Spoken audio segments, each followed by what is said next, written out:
Welcome to Scented Pages. Welcome back to my channel, baby. I wanted to get on and finally talk about some cute fall stuff. I have been okay.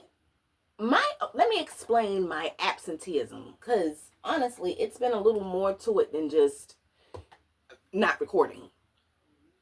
The thing that's been kind of messing me up with recording is reading these long, chunky, oh my God, these long Stephen King books. Like, this is how far I've gotten so far in Needful Things. This is how thick this book is. It is, I mean, tell you exactly how many pages it is. It's 731 pages, and I am on page 555. So that means I've got like a little under 200 pages. But that's what's taking so long with updating. I wanted to do, a good Stephen King little haul and overview. As a matter of fact, that's what my video is about today. I've got a stack of Stephen King books that I hauled, and I want to talk about them. And I also wanted to talk about some perfumes, my favorite like fall scented perfumes. I don't know if these glasses, I'm looking kind of distant, far away. You can't really see me. I don't know. Maybe I should pick a different pair of glasses. But this is where I am in Needful Things. So that's what's been taking me so long, is that Stephen King writes such big books. And I can only read as fast as I can read. So there's that. So I did get through Green Mile. I said that already. I think I said it on my last video. I'm still doing Needful Things. I also did read a Frida McFadden book called Never Lie, which was really good. Honey, the twist in that was twisting. It was about this lady and her new husband. And I've got some coffee too. They are trying to buy this house. And so they get to this house, but, things just kind of aren't really right with this house. It doesn't feel very warm and welcoming or anything like that, very clean. Come to find out, it's the house of this old therapist that had been missing. I forget what her name is. I read it like last week. I think maybe her name was Adrian or something. And the main character, her name was Patricia. It was so good. I am just blown away by Frida McFadden. I am never, ever disappointed by any of her books. I'm going to see what other pair of glasses I can grab that aren't quite so dark. I feel like you can't see me. Give me 1 second.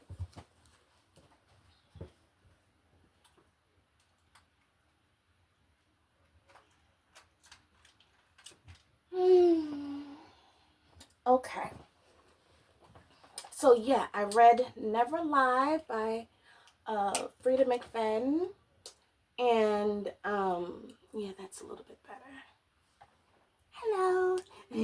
I read Never Lie by her, and also I read Elevation by Stephen King, which wasn't very long. It was just like a little novella type book. It was good though. Let me see, what else did I read? I feel like I'm forgetting something. I know that I am.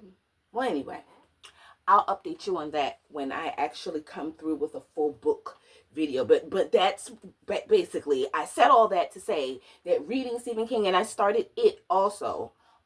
Reading him and catching up on his lore and making sure that I'm getting everything, correct and stuff like that is what's been taking me so long. That's a writing man. Like, if Stephen King ain't gonna do nothing else, he is gonna write. Am I giving fall? Is it giving toasted autumn, sweaters, and deep red hair? I wanted to do something different with this look for the fall. Here you go. So anyway, let's get into these perfumes because I picked out like 5 of them, and then I'll do the books. I wanted to do the perfumes and the books in one video. The only problem with that is that I have something to do with my mom in a little while, and I'm really looking forward to it.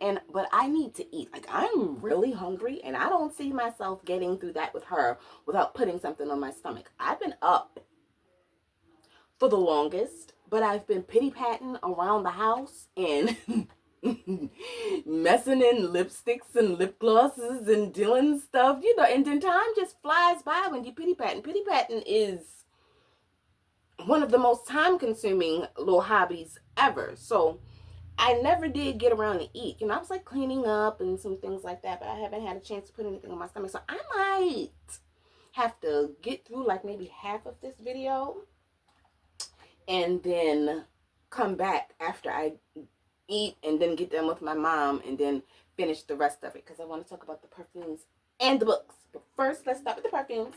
So I just picked out my 5 favorite fall scents. And these perfumes, these perfumes always make me feel like I'm just rich and my credit score is like already 800 and I'm just the most pampered and smelling good like old money. These are the scents that I love to they just, not only that, but they smell so warm. These are my favorite scents. Fall scents are my absolute, like fall, like winter, those heavy scents that you're able to get into in the fall and winter months. Those are my favorite types of scents. I've got my 5 favorite ones from my collection. And I'm actually going to do like maybe a part 2 to this also. Yeah, because I have a few more perfumes that I would actually really like to talk about too.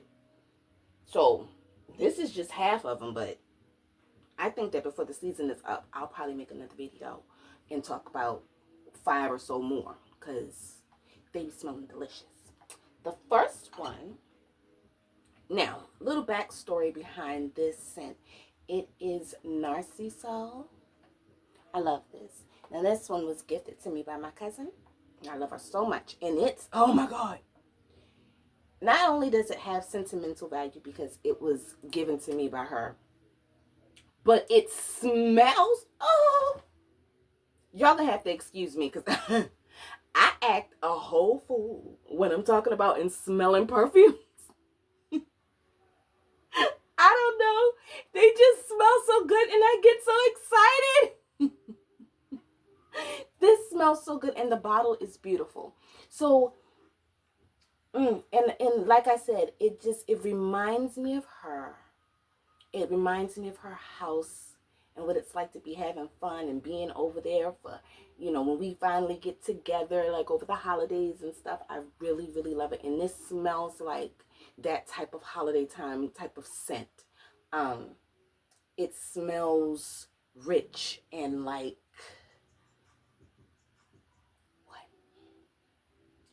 And another thing too, I wish I would have, as much as I like perfume, it's kind of hard. I wish I would have thought about it a little bit further before I made my channel about really like describing perfumes, because trying to describe a scent is hard. It's like trying to describe the color red to somebody that can't see it. Like, I don't necessarily know what to say besides it smells good and mature.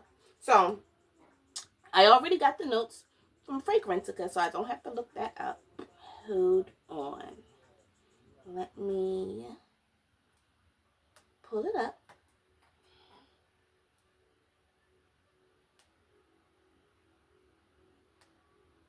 So, Narciso Rouge by Narciso Rodriguez. It has main accords are powdery, vanilla, musky, woody, iris, rose, sweet, earthy, white floral, and violet. And it smells amazing. It's like you want to go and have a nice dinner somewhere and you want to smell not overbearing, but still really um, sexy and mature. This is it. It's not heavy and cloying, yet it still has a nice sillage. It still carries beautifully. So now it says Narciso Rouge by Narciso Rodriguez is a floral woody musk fragrance for women. It was launched in 2018 and it was created by, now I'm going to have to put this name on the screen, but Nadej Le Garlintazek. I'll put it on the screen. And Sonia Constant. It has top notes of iris and Bulgarian rose. Its middle notes are musk, tuberose, and orange blossom. Base notes are tonka bean, vanilla, white cedar extract, cedar, sandalwood, and vetiver. What I noticed is that a lot of those deep fall scents that are like my favorite scents, the base notes are always like tonka bean and sandalwood and stuff like that. Those heavy, I like those types of scents. I wonder how, if that will be how common of a thread those types of base notes will be throughout these perfumes. I think that probably they will be pretty common amongst the rest of these. So I liked a couple of these these quotes that it's saying how other people are describing it. It says Narciso Rouge is announced as a subliminally seductive, mysterious, provocative, and passionate perfume, and that is spot on. Yes. Um, like in the red bottle, definitely is evokes, thoughts of, being hot and passionate and sexy. And it definitely is. I love it. One of my favorites. So that's that one. Then, let me see what's next. Oh, so speaking of red, moving on from the color red, I've got the perfume red by Giorgio Beverly Hills. Oh, one of my favorite scents.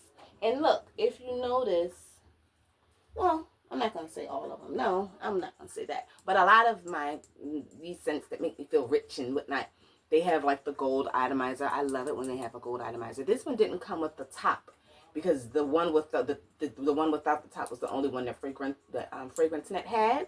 So I just got this one because I love this scent. Now this scent for me reminds me of being at my Nana's house when I was little. I used to go over her house and I would go in her perfumes and I would be in that room. She had a beautiful like vanity set and it had all these beautiful perfumes in it. And I would just be in that room spraying and sniffing. And after a while, my Nana would say, Kay, what you doing? And I would say, nothing. And she would say, don't tell me nothing. I can smell it. So, and one of those scents that I was always in and smelling was red. Yes. One of my favorite fall scents. Oh my goodness. So, its main accords are woody, amber, floral, warm, spicy, aromatic, white, floral, sweet, earthy, fruity, fresh, spicy. And it smells like all of that. So let's see. It says Red by Giorgio Beverly Hills is an oriental floral fragrance for women. Red was launched in 1989. So that'll kind of give you a olfactory memory of what it smells like. The 80s and the early 90s. It's that mommy scent. Yeah, that's what this is. The nose behind the fragrance is Bob Eliano. Top notes are cherry, aldehydes, ylang ylang, hyacinth, peach, osmanthus, bergamot, orange blossom, and black currant. Its middle notes are carnation and tuberose, rose, rosemary, jasmine, gardenia, iris, lychee, and lily of the valley. Its base notes are oak moss, amber, myrrh, sandalwood. Here we go. Here's one, Olabanum, patchouli, vetiver. Ooh, vetiver was in the last one. Tonka bean, cedar, and vanilla. See, I love those scents. I feel like any perfume that has that scent, those base notes, that sandalwood, I'd be like, come, let me smell. Beautiful. So, here we go. Next, and oh, yes, so next. Oh, I don't know. I said that red is my favorite, but the next one might be my favorite too. White Diamonds is, honey, talk about an 800 credit score. That's what you want. You want to smell like 800 credit score? That's what you want. This is what you want right here. You smell like money, like richness, business.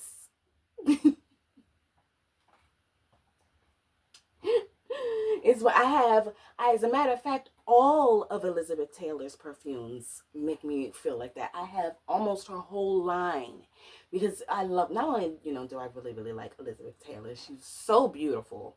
But her nose for a scent, I think, is it White Diamonds? I think White Diamonds is the top selling celebrity scent of all time. It's beautiful.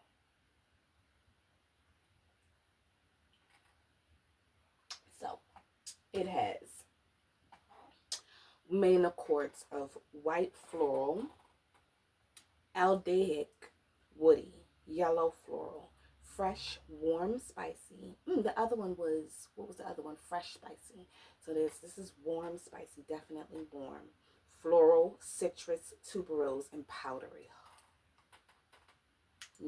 And just the bottle itself is beautiful with the gold atomizer and the little like diamond-esque, diamond-ish ring, and then the top.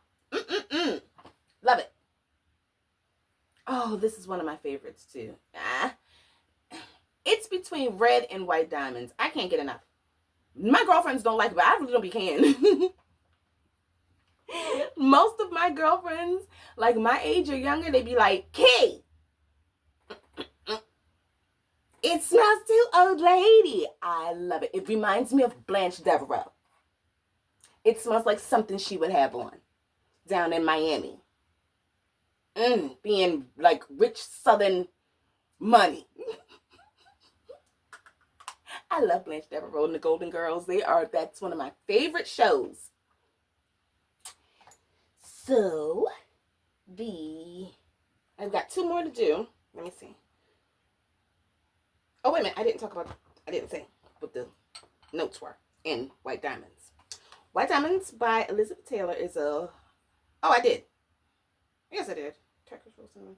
Oh, no, I didn't. Wait a minute. What was I talking about before? Okay, yeah, no. Okay, so White Diamonds by Elizabeth Taylor is a floral aldehyde fragrance for women. White Diamonds was launched in 1991. The nose behind the fragrance is Carlos Benaim. Top notes are aldehydes, lily, neroli, orange, and bergamot. Middle notes are Egyptian tuberose, jasmine, ylang ylang, narcissus. That reminds me of the other one. Carnation, Italian iris root, Turkish rose, and cinnamon. Base notes are amber, musk, sandalwood, oak moss, and patchouli. It says the success of Elizabeth Taylor's fragrance has motivated many other celebrities to launch their own perfumes.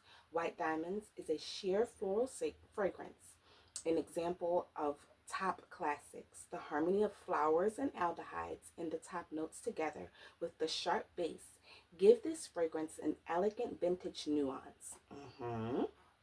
The top notes are, we already went through that, but yeah, it's beautiful. The nose behind it, Charles Benaim, and Elizabeth Taylor partnership with this perfume was spot on. It's beautiful. It smells just like how I would imagine Elizabeth Taylor smelling. Rich. So now moving on. Oh, we have another one that is beautiful and deep. Look at the color of it. And I think I noticed too that the perfumes that are like real deep in color, like this, and even the white diamonds, that deep kind of amber type color. Oh, Gims smells so good. I know I'm gonna like it. So this is Anne Klein too, and its main accords are powdery amber, warm, spicy, woody, vanilla, musky, iris, floral, animalic, and earthy. See, they all kind of have that common kind of warm, spicy, woody type of vibe going on with them. So I don't know if that kind of helps you to be able to kind of imagine what they all smell like. If you like white diamonds, you would love, if you know what white diamonds smell like. And if you don't like white diamonds, and you would know that, I may or may not like the rest of the perfumes, because they all kind of pretty much have like the same scent profile a little bit. Anne Klein by Anne Klein. Let me see, Anne Klein 2 by Anne Klein is an oriental floral fragrance for women. Anne Klein was launched in 1985. Hold on.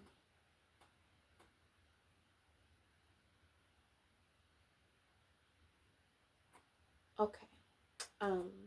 It says is a oriental floral fragrance for women. That was said about the other perfume too. Anne Klein 2 was launched in 1985. The nose behind this fragrance is Eve's Tangai. Top notes, top notes are peach. Green notes, bergamot and amalfi, lemon. Middle notes are orris root, carnation, rose, and jasmine. Base notes are amber, vanilla, benzoin, sandalwood, musk, civada, and patchouli. Some people don't like patchouli. I don't mind the patchouli note. Patchouli smells good to me. When I got this bottle of perfume, I was opening up the box and I couldn't really see what I was doing. And I thought that this was the top. I didn't see that the atomizer was the actual whole contraption, and that the atomizer is right here. And I thought this was the top. And so I just yanked off the whole thing. And so it's been kind of jacked up and broken since I got it, but it still sprays out, but it sprays out weird. I thought it was top. I couldn't really see what I was doing. Stop. But so it still works though. I was able to fix it. I was so happy. I was so mad when I realized what I did, but I was able to fix it. Thank goodness. Again, another scent that reminds me of just being at my Nana's house in my childhood, the early 90s. This is what the women around me were smelling like. Stuff like this. My aunties and, my mom. Oh my goodness, my mother loved Candid when I was growing up. And then last, but certainly not least, I have Rare Pearls by Avon. I actually have the whole rare rubies or rare diamonds line. It was first Rare Diamonds, and then they had a bunch of flankers, but I love them all, but I think my absolute favorite is this Rare Pearl. So, and then that whole line just sounds rich and beautiful. It has the Rare Diamond, Rare Amethyst, Rare Onyx I have over there. I'll probably have to do a separate video for that one, because those are also giving richy. I want to be fancy vibes. So Rare Pearls is by Avon. Its main accords are floral, woody, honey, sweet, warm, spicy, fresh, spicy, powdery, fruity, musky, and citrus. It says Rare Pearls by Avon is a floral fragrance for women. Rare Pearls was launched in 2004. Top notes are white honey, pepper, Brazilian, rosewood, and plum. Middle notes is magnolia.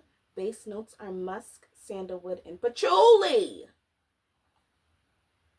See? I like what I like. Just is what it is.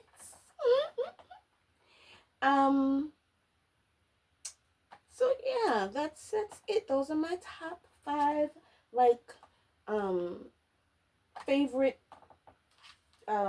fall scents They smell so good. These are what I really love to wear in the fall. I'm going to do another video of some really good, heavy, mature scents. If you like those kinds of grown and sexy scents, I got you, girl.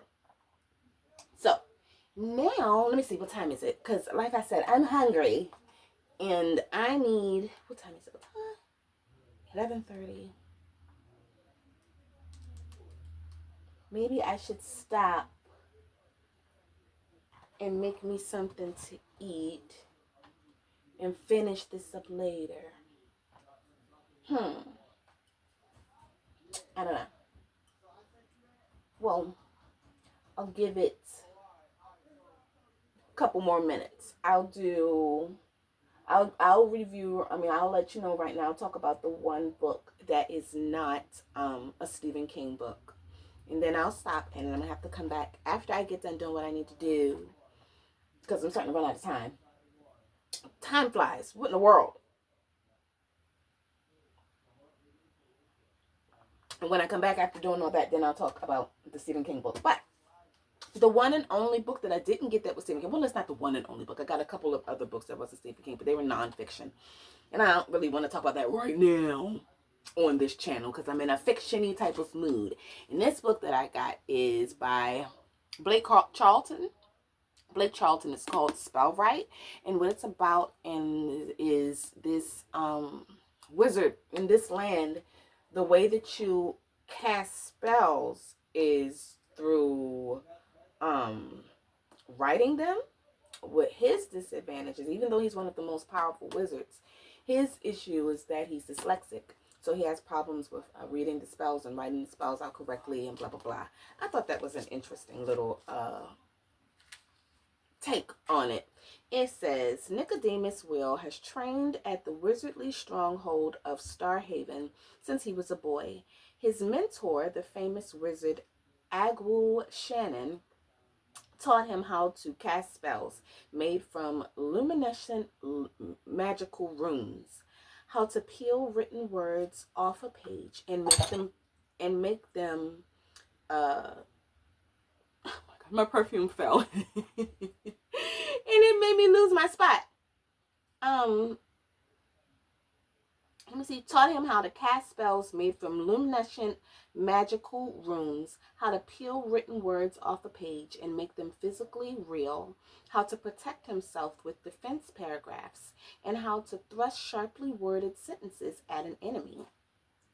That made the nerd in me very happy. I was very interested when I was reading the synopsis, when I was deciding to get this book. So it says, able to forge magical... Oh, wait a minute. Worded sentences and enemies. Able to forge magical runes with great speed, he was once thought to be the Halion, a powerful spellwright prophesied to prevent the apocalypse known as the Disjunction. There was only one problem. Nicodemus couldn't spell. Every time he touched a magical text, he unintentionally corrupted it, turning a useful spell into a dangerous, potentially deadly misspell. Even now, at 25, Nicodemus' problem remains so bad that he is allowed to use his magic only for janitorial tasks.